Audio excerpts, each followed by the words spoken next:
देख पिलामाने आज आम भिडियो आलोचना करवा plus two second year arts economics पिलांकर unit 1 okay introductory micro economics उपक्रमिक व्यष्टि अर्थनीति कौन करा कि माने किसी प्रश्न उत्तर आम कौन करा पार्थक्य दर्शाव आम आलोचना करवा ओके देख पिलामाने वीडियो को गोटे गोटे लाइक करने सहित चैनल को सब्सक्राइब करने भूलबानी ओके देख पिलामाने यही सब माने आम प्रश्न आम पार्थक्य दर्शाव आलोचना करवा मुक्त द्रव्य और अर्थनैतिक द्रव्य भौतिक द्रव्य और अभौतिक द्रव्य नष्टशील द्रव्य और दीर्घस्थायी द्रव्य खाउटी द्रव्य और उत्पादक द्रव्य संपद और पुंजी ओके एगुड़ा सब घर द्रव्य और सरकारी द्रव्य उपयोगिता और उपकारिता संपद और आय मूल्य और दर संपद और कल्याण भौतिक द्रव्य और अभौतिक द्रव्य और व्यक्तिगत संपद और जातीय संपद तेज आरंभ करवा मुक्त द्रव्य और अर्थनैतिक द्रव्य ओके आ भितर पार्थक्य कौन अच्छे देख पे प्रथम देख ना मुक्त द्रव्य जोटा कि माने फ्री रे मिलूँ जोड़ा जो द्रव्य गुड़िक सब ओके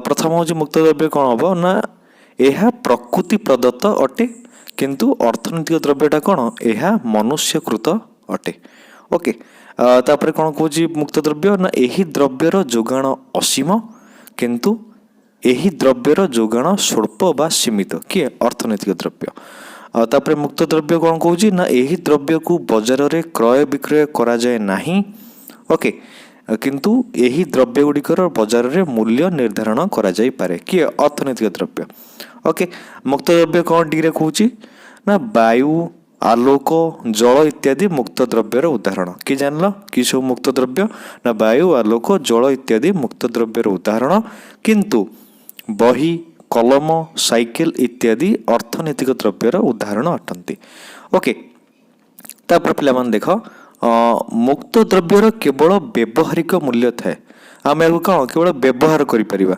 ओके वायु आलोक जल आकु नहीं आम व्यवहार करिपरिबा किंतु अर्थनैतिक द्रव्यर उभय व्यवहारिक मूल्य और विनिमय मूल्य थाए ओके ये गला कौन ना आमर मुक्त द्रव्य एवं अर्थनैतिक द्रव्य मध्य पार्थक्य दर्शाओ 2 नंबर देख पिला माने भौतिक द्रव्य और अभौतिक द्रव्य प्रथम देख भौतिक द्रव्य कौन ना भौतिक द्रव्यर एक निर्दिष्ट आकार थाए किंतु अभौतिक द्रव्यर कौनसी निर्दिष्ट आकार न थाए ओके भौतिक द्रव्य दृश्यमान अटे किंतु अभौतिक द्रव्य दृश्यमान नुहे ओके भौतिक द्रव्य गुड़ी को स्पर्श करी हुए किंतु अभौतिक द्रव्य गुड़ी को स्पर्श करी हुए नहीं ओके मेज बा टेबुल बही पंखा इत्यादि भौतिक द्रव्यर उदाहरण तापरे वकिलंक वकिलाती शिक्षकों शिक्षादान इत्यादि अभौतिक द्रव्यर उदाहरण अटंती ओके बहुत सहज बुझी होती पिला माने देख पिला माने परवर्ती पार्थक्य दर्शा देख पिला माने 3 नंबर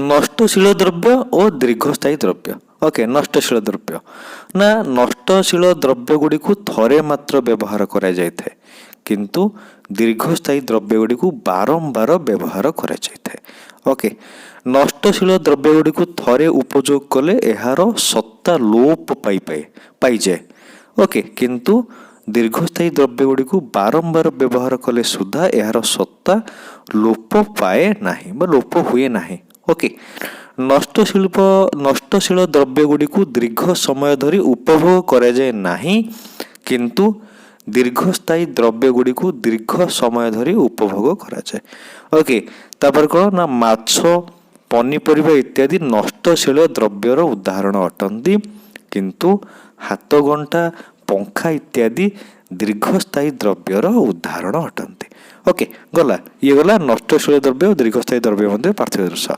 परवर्ती प्रश्न देख पिला माने बढ़िया प्रश्न खाउटी द्रव्य और उत्पादक द्रव्य खाउटी द्रव्य देख पिला माने ना खाउटी द्रव्य गुड़िक प्रत्यक्ष भाव में मनुष्यर अभाव को पूरण करिथाए किंतु उत्पादक द्रव्य गुड़िक परोक्ष भाव में मनुष्यर अभाव को पूरण करिथाए ओके खाउटी द्रव्य डायरेक्ट मनुष्यर अभाव को पूरण करे किंतु उत्पादक द्रव्य इनडायरेक्ट भाव में आमर परोक्ष भाव में मनुष्यर अभाव को पूरण करिथाए अच्छा कलम खाद्य बही इत्यादि खाउटी द्रव्यर उदाहरण अटंती किंतु मेसीन जंत्र उपकरण इत्यादि उत्पादक द्रव्यर उदाहरण अटंती ओके ଖାଉଟି ଦ୍ରବ୍ୟଗୁଡ଼ିକ ଉଭୟ ନଷ୍ଟଶୀଳ ଓ ଦୀର୍ଘସ୍ଥାୟୀ ହୋଇପାରେ, କିନ୍ତୁ ଉତ୍ପାଦକ ଦ୍ରବ୍ୟଗୁଡ଼ିକ କେବଳ ଦୀର୍ଘସ୍ଥାୟୀ ହୋଇଥାଏ। ଓକେ, ଏଗୁଡ଼ିକ ନଷ୍ଟଶୀଳ ନୁହନ୍ତି କି ଉତ୍ପାଦକ ଦ୍ରବ୍ୟ। ଓକେ, ପରବର୍ତ୍ତୀ ପ୍ରଶ୍ନକୁ ଯିବା ଦେଖ ପିଲାମାନେ। 5 ନମ୍ବର ପ୍ରଶ୍ନ, ସମ୍ପଦ ଓ ପୁଞ୍ଜି। ଦେଖ ପିଲାମାନେ, ସମ୍ପଦ ନା ବିନିମୟ ମୂଲ୍ୟଯୁକ୍ତ ସମସ୍ତ ଭୌତିକ ଦ୍ରବ୍ୟକୁ ସମ୍ପଦ କୁହାଯାଏ। ଓକେ, ପୁଞ୍ଜି କାହାକୁ କହନ୍ତି ନା ସମ୍ପଦର ଯେଉଁ ଅଂଶ ଅଧିକ ଦ୍ରବ୍ୟ ଉତ୍ପାଦନରେ ବ୍ୟବହୃତ ହୁଏ ତାହାକୁ ପୁଞ୍ଜି କୁହାଯାଏ। ଓକେ, ସମସ୍ତ ସମ୍ପଦ ପୁଞ୍ଜି ନୁହେଁ, କିନ୍ତୁ ସମସ୍ତ ପୁଞ୍ଜି ସମ୍ପଦ ଅଟନ୍ତି। ସମ୍ପଦ ଏକ ଗଚ୍ଛିତ ଅଟେ, ଓକେ, କିନ୍ତୁ ପୁଞ୍ଜି ଏକ ପ୍ରବାହ ଅଟେ। ସମ୍ପଦ ଆୟ ପ୍ରଦାୟୀ ନୁହେଁ, ଓକେ, କିନ୍ତୁ ପୁଞ୍ଜି ଆୟ ପ୍ରଦାୟୀ ଅଟେ। ଓକେ, ତାପରେ ଦେଖ ପିଲାମାନେ, ନା ଜଣେ ଘର ମାଲିକଙ୍କର ଘର ତାଙ୍କର ସମ୍ପଦ ଅଟେ, ଓକେ, କିନ୍ତୁ ଘରର ଯେଉଁ ଅଂଶଟିକୁ ଭଡ଼ାରେ ଦିଆଯାଇଛି ତାହାକୁ ପୁଞ୍ଜି ବୋଲି କୁହାଯାଏ। ବୁଝେଇଲା ପିଲାମାନେ, ସମ୍ପଦ ଆଉ ପୁଞ୍ଜି ମଧ୍ୟରେ ପାର୍ଥକ୍ୟ ଦର୍ଶାଅ। ଓକେ, ପରବର୍ତ୍ତୀ ପ୍ରଶ୍ନ ଦେଖ ପିଲାମାନେ, ପାର୍ଥକ୍ୟ ଦର୍ଶାଅ। 6 ନମ୍ବର ପାର୍ଥକ୍ୟ ଦର୍ଶାଅ। ଓକେ, ନା ଘରୋଇ ଦ୍ରବ୍ୟ ଓ ସରକାରୀ ଦ୍ରବ୍ୟ। ଓକେ, ଘରୋଇ ଦ୍ରବ୍ୟ ପ୍ରଥମେ ଦେଖ, ନା ଘରୋଇ ବା ବ୍ୟକ୍ତିଗତ ମାଲିକାନାରେ ଥିବା ଦ୍ରବ୍ୟ ଗୁଡ଼ିକୁ ଘରୋଇ ଦ୍ରବ୍ୟ ବୋଲି କୁହାଯାଏ। ବୁଝିଲା ପିଲାମାନେ, କିନ୍ତୁ ସର୍ବସାଧାରଣଙ୍କ ମାଲିକାନାରେ ଥିବା ଦ୍ରବ୍ୟ ଗୁଡ଼ିକୁ ସରକାରୀ ଦ୍ରବ୍ୟ ବୋଲି କୁହାଯାଏ। ଓକେ, ତାପରେ ଦେଖ, ନା ଘରୋଇ ଦ୍ରବ୍ୟ ଗୁଡ଼ିକ କ୍ଷେତ୍ରରେ ବହି ସଂକରଣ ନୀତି କାର୍ଯ୍ୟକାରୀ ହୋଇଥାଏ। ଓକେ, କିନ୍ତୁ ସରକାରୀ ଦ୍ରବ୍ୟ ଗୁଡ଼ିକ କ୍ଷେତ୍ରରେ ବହିଷ୍କରଣୀୟ ନୀତି କାର୍ଯ୍ୟକାରୀ ହୋଇନଥାଏ। କ'ଣ ନା ଘରୋଇ ଦ୍ରବ୍ୟ ଗୁଡ଼ିକ କ୍ଷେତ୍ରରେ ବହି ମାନେ ଆମର କ'ଣ ବହିଷ୍କରଣୀୟ ନୀତି କାର୍ଯ୍ୟକାରୀ ହୋଇଥାଏ, କିନ୍ତୁ ସରକାରୀ ଦ୍ରବ୍ୟ ଗୁଡ଼ିକ କ୍ଷେତ୍ରରେ ବହିଷ୍କରଣୀୟ ନୀତି କାର୍ଯ୍ୟକାରୀ ହୋଇନଥାଏ। ଓକେ, ଦେଖ ପିଲାମାନେ ପରବର୍ତ୍ତୀ ପ୍ରଶ୍ନ, ଘରୋଇ ଦ୍ରବ୍ୟ ଏବଂ ସରକାରୀ ଦ୍ରବ୍ୟ ମଧ୍ୟରେ ପାର୍ଥକ୍ୟ ଦର୍ଶାଅ। ଓକେ, ନା ଘରୋଇ ବା ବ୍ୟକ୍ତିଗତ ମାଲିକାନାରେ ଥିବା ଦ୍ରବ୍ୟ ଗୁଡ଼ିକୁ ଘରୋଇ ଦ୍ରବ୍ୟ କୁହାଯାଏ। ଓକେ, କିନ୍ତୁ ସରକାରୀ ଦ୍ରବ୍ୟ କ'ଣ ନା ସର୍ବସାଧାରଣଙ୍କ ମାଲିକାନାରେ ଥିବା ଦ୍ରବ୍ୟ ଗୁଡ଼ିକୁ ସରକାରୀ ଦ୍ରବ୍ୟ ବୋଲି କୁହାଯାଏ। ଓକେ, ଘରୋଇ ଦ୍ରବ୍ୟ ଗୁଡ଼ିକ କ୍ଷେତ୍ରରେ ବହିଷ୍କରଣୀୟ ନୀତି, ଏଟା ହେବ ବହିଷ୍କରଣୀୟ ନୀତି କାର୍ଯ୍ୟକାରୀ ହୋଇଥାଏ, କିନ୍ତୁ ସରକାରୀ ଦ୍ରବ୍ୟ ଗୁଡ଼ିକ କ୍ଷେତ୍ରରେ ବହିଷ୍କରଣୀୟ ନୀତି କାର୍ଯ୍ୟକାରୀ ହୋଇନଥାଏ। ଓକେ, ତାପରେ ଦେଖ, ଘରୋଇ ଦ୍ରବ୍ୟର ଉପଭୋଗ ପ୍ରତିଦ୍ୱନ୍ଦ୍ୱିତା ମୂଳକ ଅଟେ, କିନ୍ତୁ ସରକାରୀ ଦ୍ରବ୍ୟର ଉପଭୋଗ ପ୍ରତିଦ୍ୱନ୍ଦ୍ୱିତା ମୂଳକ ନୁହେଁ। ଓକେ, ତାପରେ ଦେଖ, ନା ଘରୋଇ ଦ୍ରବ୍ୟ ଗୁଡ଼ିକର ମୂଲ୍ୟ ନିର୍ଦ୍ଧାରଣ କରାଯାଇପାରେ, ଓକେ, କିନ୍ତୁ ସରକାରୀ ଦ୍ରବ୍ୟ ଗୁଡ଼ିକର ମୂଲ୍ୟ ନିର୍ଦ୍ଧାରଣ କରାଯାଇପାରେ ନାହିଁ। ଓକେ, ତାପରେ ଦେଖ, ଘରୋଇ ଦ୍ରବ୍ୟ କହିଲେ ଜଣେ ବ୍ୟକ୍ତି ବିଶେଷଙ୍କର ମାଲିକାନାରେ ଥିବା ଘର ଓ ଅନ୍ୟାନ୍ୟ ଆବଶ୍ୟକୀୟ ଦ୍ରବ୍ୟ ଘରୋଇ ଦ୍ରବ୍ୟର ଉଦାହରଣ ଅଟେ। ଓକେ, କିନ୍ତୁ କ'ଣ ହେବ ନା ସରକାରୀ ବିଦ୍ୟାଳୟ, ପାର୍କ, ରାସ୍ତା ଇତ୍ୟାଦି ସରକାରୀ ଦ୍ରବ୍ୟର ଉଦାହରଣ ଅଟେ। ଓକେ, ଗଲା ପିଲାମାନେ ଘରୋଇ ଦ୍ରବ୍ୟ ଏବଂ ସରକାରୀ ଦ୍ରବ୍ୟ ମଧ୍ୟରେ ପାର୍ଥକ୍ୟ। ବୁଝିପାରିଲ ପିଲାମାନେ? 7 ନମ୍ବର ପ୍ରଶ୍ନ, ଉପଯୋଗିତା ଓ ଉପକାରିତା ମଧ୍ୟରେ ପାର୍ଥକ୍ୟ ଦର୍ଶାଅ। ଓକେ, ନା ଦ୍ରବ୍ୟର ଉପଯୋଗିତା ଏକ ଗୁଣ ଯାହା ଅଭାବ ମୋଚନ କ୍ଷମତାକୁ ବୁଝାଏ ବା କୌଣସି ଅଭିଳାଷ ଚରିତାର୍ଥ କରିବାର କ୍ଷମତାକୁ ବୁଝାଏ। ଇଏ ଗଲା ଉପଯୋଗିତା। ମାତ୍ର ଦ୍ରବ୍ୟର ହିତ ସାଧନ ଗୁଣକୁ ଉପକାରିତା କୁହାଯାଏ। ଦେଖ ପିଲାମାନେ, ଉଦାହରଣ ସ୍ୱରୂପ କ୍ଷୀର ପାନ କଲେ ଶରୀରରେ ବଳ ଆସେ, ଏହା କ୍ଷୀରର ଉପକାରିତା ଗୁଣ। ଉପଯୋଗିତା ଓ ଉପକାରିତା ମଧ୍ୟରେ ପାର୍ଥକ୍ୟ ଦର୍ଶାଇଲେ ଏହା କୁହାଯାଏ ଉପଯୋଗିତା ଉପକାରିତା ପ୍ରଦାନ କରିପାରେ ବା ନପାରେ, ତେଣୁ ଉପଯୋଗିତା ସର୍ବଦା ଉପକାରିତାକୁ ବୁଝାଏ ନାହିଁ। ଓକେ, ତେଣୁ ଉପଯୋଗିତା ସର୍ବଦା ଉପକାରିତାକୁ ବୁଝାଏ ନାହିଁ, କିନ୍ତୁ ଉପକାରିତା ସର୍ବଦା उपयोगिता को बुझाई थाए। ओके देख पिला माने संपद और आय वेल्थ एंड इनकम मध्य पार्थक्य देख पिला माने संपद साधारणतः अर्थनैतिक द्रव्य गुड़ी को बुझाए मात्र आय कहले उत्पादन कार्यरु पारितोषिक आकार रे प्रदत्त संपद को बुझाई थाए।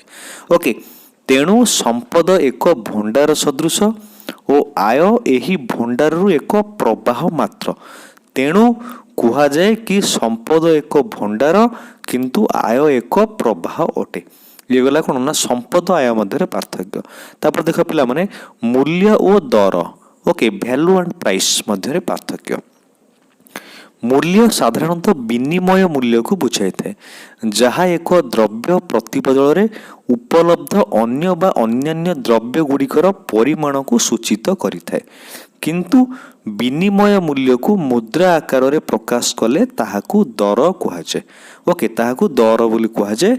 एणु दर वृद्धि रे अन्यान्य अपरिवर्तित रही मूल्य वृद्धि बा दर ह्रास रे मूल्य ह्रास घटी थाए।